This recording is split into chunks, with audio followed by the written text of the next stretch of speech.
Tove, you and Ron dated for only 3 weeks before he left on his scooter for what could be a year or so. Did you think you would ever see him again? I was hoping, because I liked him. I was hoping I could wait another year. Where did you meet him? I met him on a blind date. But I knew the boy and young lady that I went on the blind date with, so I knew them. And I liked them at first. Did you talk about the meeting again, or? We were hoping. He asked me to wait for him if I would, and it was a long time, but I kind of thought I would, because I liked them. So then the postcards and letters started coming, and 2 weeks later, a letter proposing that you quit your job at the bank, fly to Mexico City, and marry him. Yeah. What did you think when you got that letter? Well, I thought I'd better take him up on it before he changed his mind.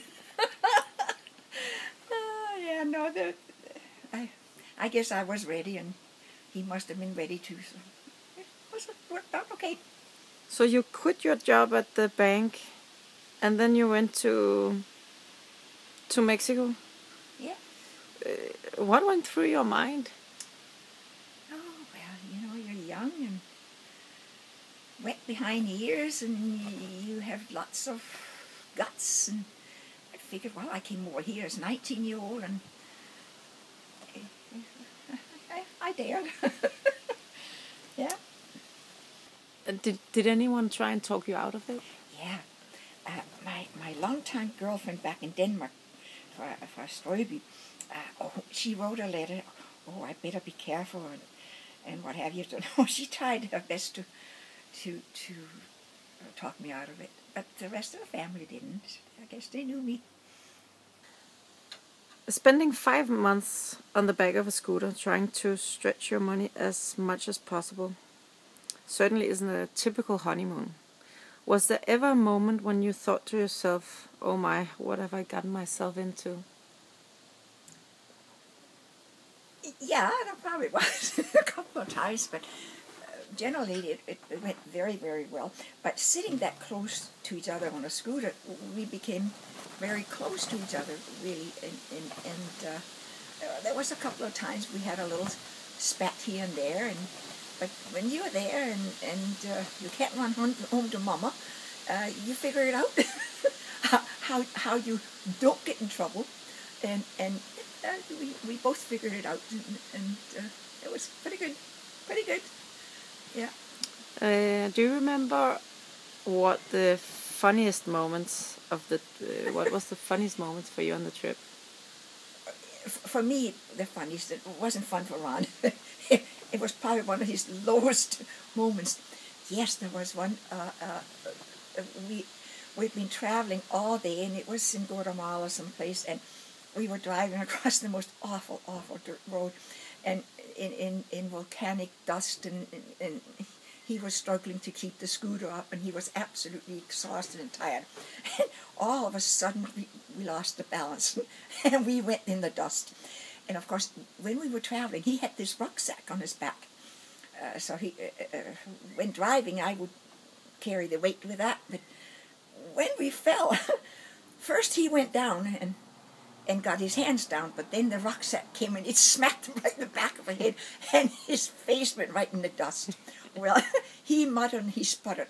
But there was a whole bunch of ladies walking, carrying huge loads of sticks, and of course they couldn't understand. He was cussing and swearing like crazy, but they didn't understand a word he said. But they laughed, and I laughed with them. It didn't do him much good, but we had a good laugh. And later on in life, he laughed at it too, so that was okay. That was a very funny moment, that one. What were some of the scariest moments? Well, we had a couple of those. The most scary was when we almost went off the cliff.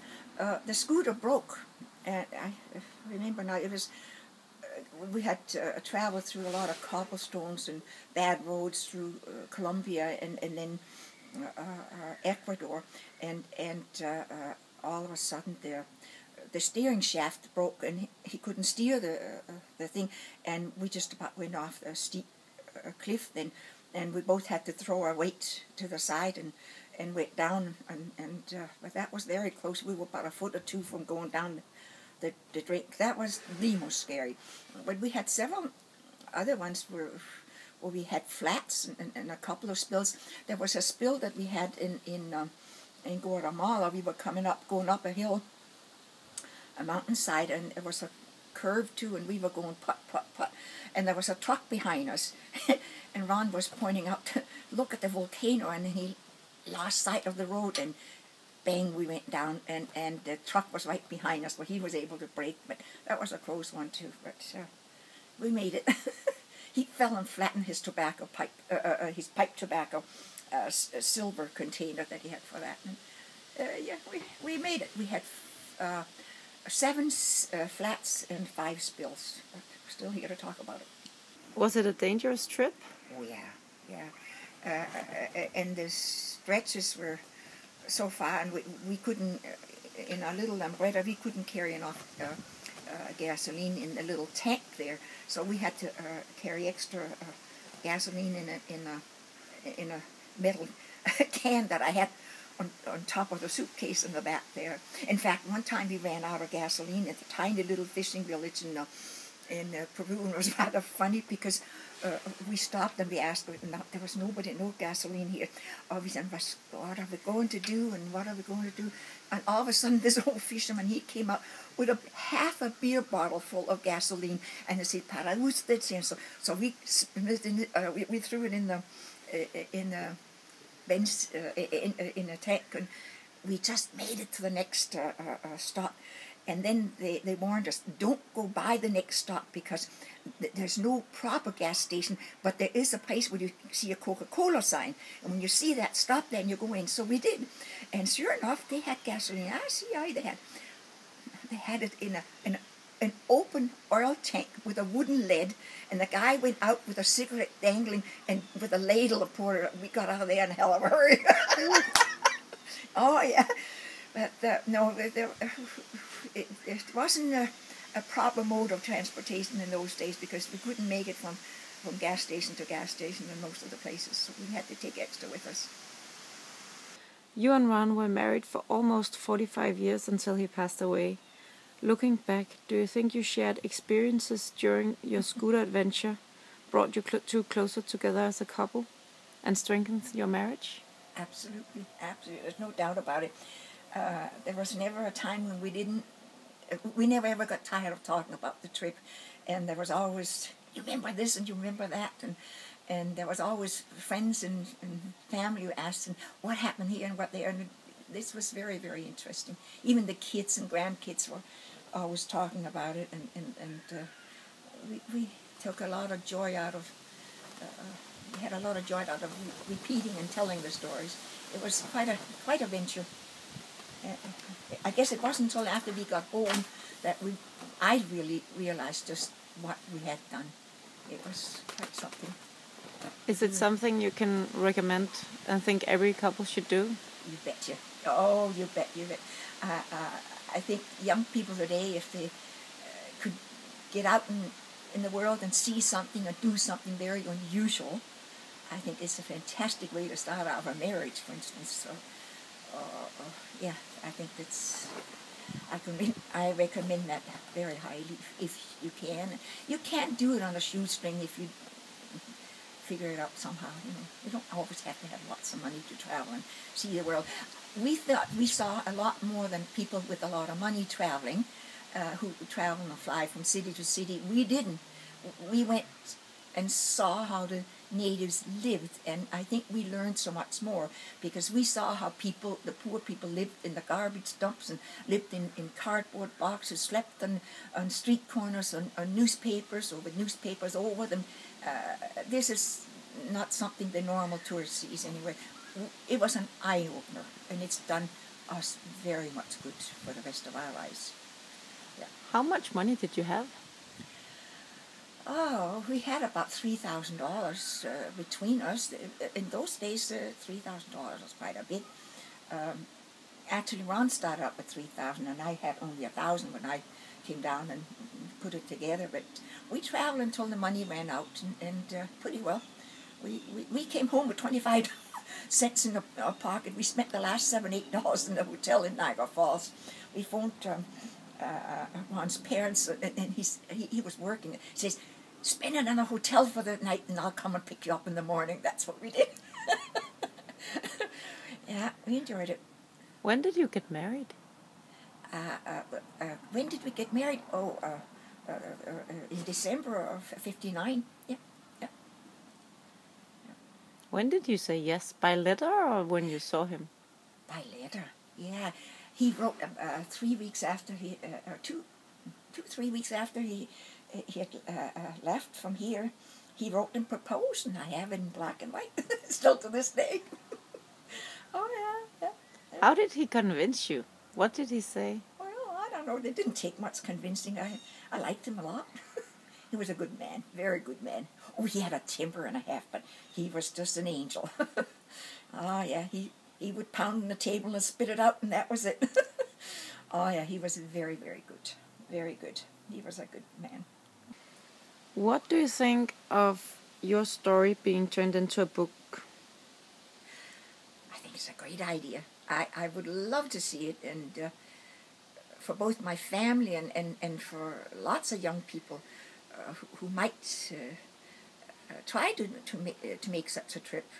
I think it would be very nice and have it out there. I'm very much looking forward to it, and I'm very, very proud of my son Gordon, who's put a lot of work into it, and the pictures and setting it all together.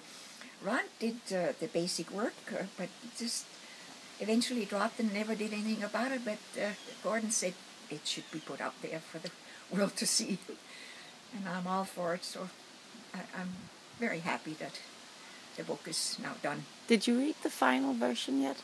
Did I what? Read the final version yet? Yes, I read the final. Yes, and I'm very pleased with it. Very, very pleased with it. Most pleased, yeah. What do you think Ron would have thought of it? Oh, he would be tickled pink. He would be absolutely tickled pink. I can just see him there. He would sit there with happy tears in his eyes because he would be so proud of that.